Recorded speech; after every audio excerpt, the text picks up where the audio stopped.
What's up, YouTube? And I'm back at you with another video. And in this video, I'm just giving my prediction for the Tennessee Volunteers versus the Georgia Bulldogs. Georgia Bulldogs got to go on the road to Neyland Stadium. Very, very tough environment to play in. And I'm going to just go ahead and get right to it, read off the stats. You got a Tennessee team, man. Took a bad loss to Missouri last game. I don't know what happened with Tennessee the last game. I picked Tennessee to win that matchup, actually, and Missouri just dominated them. Some of the hype for this game has died down, for this matchup between Georgia and Tennessee because of that, performance that Tennessee put out there. And I've seen some things where people were calling for Heupel's job. That's kind of funny, not too long ago, people were saying, Tennessee fans love Josh Heupel and everything like that. It's just how college football is, man. One minute people love you, and then the next they don't. But this can potentially still be a good matchup. And I'm just read off the stats. I'm gonna start with Tennessee. Joe Milton, up and down type of guy. Some games he plays really really well, and then some games he just seems like he doesn't know what he's doing. This last matchup, man, he just didn't look comfortable out there. But he's thrown for 2,283 yards. Uh, he has a completion percentage of 65.3. He's thrown 16 touchdowns on the season. He has 5 interceptions. Like I said, up and down. You don't know what you're going to get with Joe Milton. One minute he plays really, really well, and then the next he doesn't. Tennessee this season, despite having a lot of offensive firepower, they haven't looked like the team from last season overall. Joe Milton just inconsistent, for the most part. I was wondering if they was going to put Nico in there at a couple times, have him come in and get some playing time. He's a very, very talented quarterback that's on their roster. But Joe Milton is the guy with the experience, and he just got to have that perfect game. Uh, like I said, in some games he looks really, really well. Against us, he looked well that first half. Came up and Alabama adjusted to him. But he playing a team now in Georgia. You got to be playing at your highest level because the game can get ugly quick. He has the potential there to do it.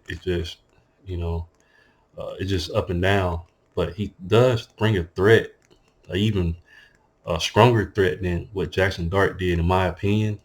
Uh, I think Jackson Dart is the better quarterback, but Joe Milton, and both of these guys can run the ball, but Joe Milton can make some things happen with his legs in this matchup if Georgia is not disciplined. So that's the interesting thing that I want to see about this matchup, how Georgia's going to try to contain him if he tries to scramble, because he's a very good athlete, running the ball as well. He just got to do both things perfectly in this matchup if they want to have a chance at winning against the Georgia Bulldogs. Jalen Wright and Dylan Sampson and Jabari Small, just a three-headed monster for Tennessee. Jalen Wright, he's the leading rusher with 848 yards rushing. He has a 7.2 average, so he has 3 touchdowns. Jalen Wright is a really, really good player, but Dylan Sampson is the one that got the most touchdowns so far this season with 425. He has 7 touchdowns with 425 rushing yards. And Jabari Small is no slouch as well, 420. He has 2 touchdowns on the season. So, and Joe Milton, actually, he's the second rusher on the team as far as touchdowns. Dylan Sampson has 7. Joe Milton has 301 yards rushing and 5 touchdowns. So even though he's fourth, he's second in touchdowns. So, like I said, Tennessee's got a good run game.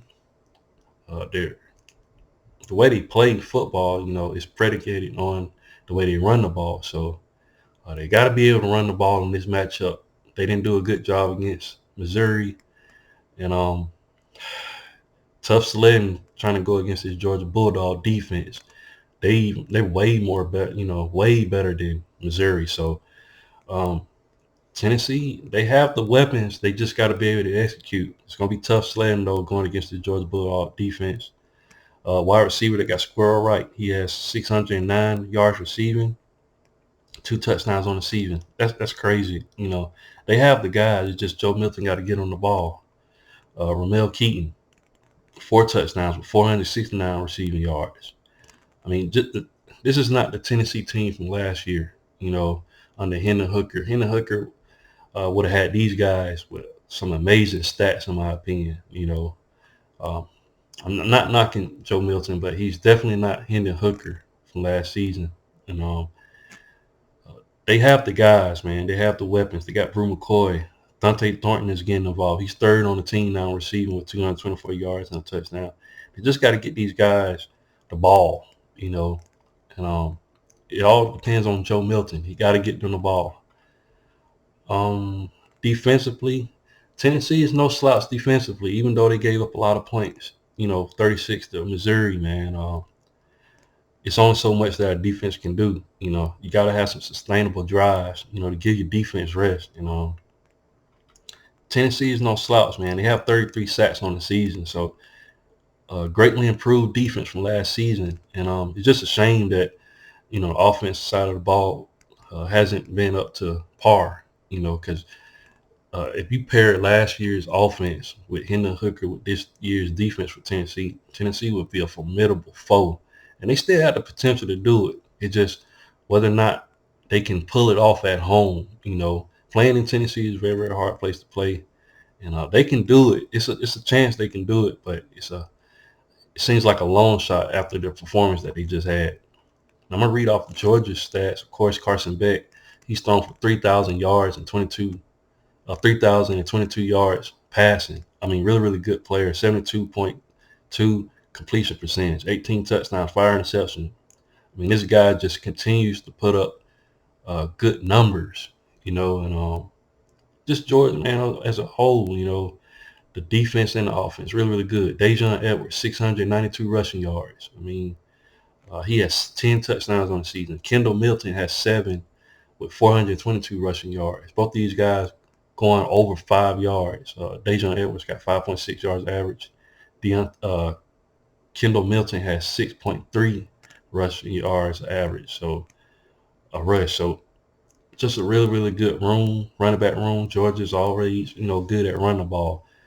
Brock Bowers came back after tightrope surgery, and look, man, that's a beast, man. This guy just had that surgery. He's already out there, putting pressure on that leg and turning and stuff like that. That guy's got to be some type of android or robot or something like that, the Terminator or something, man. It's just ridiculous how tough that guy is. 601 yards receiving so far this season, 5 touchdowns. Dominic Lovett, he has 2 touchdowns with 475 yards receiving. Lad McConkey, 418 yards receiving, 2 touchdowns. I mean, the list goes on, man. This Georgia team is loaded from top to bottom on both sides of the ball. They're good offensively. Their offense has started to click. The defense is playing at a high level. Smell Monday leading the tackles with 48 total tackles with 3 sacks on the season, 1 pass defended.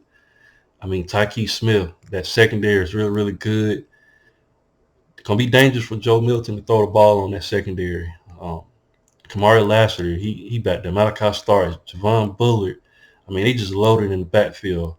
The defensive line is starting to, get at opposing quarterbacks. Just the defense as a whole is just doing a phenomenal job, man. And so far they have 22 sacks on the season, but still, I mean, it's not always about a sack, stat and everything like that. But defensively, they really, really good. One of the top defenses in the country, in my opinion. And they finally got back to number 1 yesterday when the college football rankings came out. Rightfully so. I feel like they've always been the number 1 team in the country. They went back to back, and I just thought it was disrespectful that. And no offense, but the SEC is the best conference, in college football. Georgia shouldn't have never been anything but number 1. I'm gonna read off the last 5 opponents from both teams. I'm start with Georgia. Georgia beat Kentucky 51-13 at home. Beat Vanderbilt. Went on the road and beat Vanderbilt 37-20. Beat Florida at home 43-20. Beat Missouri Real, really good matchup, 30-21, and they just came off of they just humiliated Ole Miss, 52-17. Ole Miss seemed like they had something going earlier in the game, but Georgia shut that all the way down. Just obliterated them, 52-17. So, like I said, Georgia's just on another level right now. They're a really, really good team, and they're gonna be tough to beat for anybody. Tennessee, they beat Texas A&M, a good defensive front for Texas A&M. They was able to run the ball on them really, really well, 20-13, and that's why I'm trying to give Tennessee, some room here because Texas A&M defensive front is a really, really good defensive front. They shut. We couldn't really run the ball on them, and Texas A&M was able to kind of, we kind of, well, be honest, we threw the ball on Texas A&M, but Texas A&M got a good run defense, and Tennessee was able to run the ball on them successfully. Then Tennessee lost on the road to Alabama 34-20. Started off good in the first half, but Alabama shutting them down in the second half. Uh, they went on the road at Kentucky, beating them 33-27. They beat UConn 59-3. Then they're coming off a head scratching loss to Missouri 36-7. But Missouri just proved that they was the better team. Eli Drinkwitz got that team going in a good direction right now. And Tennessee just didn't show up, in my opinion. I mean, I don't know what happened. Uh, like I said, a lot of blame can be placed on Joe Milton, but it just seems like uh, Missouri just had their number that matchup. So. And like I was saying, coming into this matchup, some of the hype has died now. Especially, I've seen some Tennessee fans talking about, they're just admitting defeat right now that Georgia's going to blow them out. But it's going to be interesting to see what Tennessee does. They're at home. Like I said, games in Knoxville. The line for the game right now is 10 points for Georgia. If I had to give my prediction, I got Georgia winning this matchup. I don't know anybody that'd be confident right now after what Tennessee just showed in their last matchup against Missouri that you would think that Tennessee would beat Georgia right now. Not anything can happen, you know. Tennessee could just come out and play like they're on fire, against Georgia, and I just don't trust Joe Milton right now, not especially from what happened in the last matchup. In my opinion, Tennessee should have been in that game against, Missouri. No offense, Missouri defense is not elite, and I just felt like Tennessee was going to score some points on them, but only getting 7 points, man. Um, I don't have any confidence in Tennessee to win this matchup. Now, if Tennessee had put up a better fight against Missouri, maybe, but the way Georgia's playing right now, and I'm solely basing this off of what Tennessee just showed in the last matchup. Can they get up for this matchup? It's going to be interesting. It's a 2:30 game. We have to see, but as of right now, I got Georgia winning this matchup. I could be wrong, but I don't see Tennessee beating Georgia right now, especially the way they're playing. But what do you guys think? Leave your thoughts and comments in the comment section. And once again, if you haven't, please like, share, subscribe to my channel. And I'll definitely be back with more college football content. Thanks, guys, and roll tide.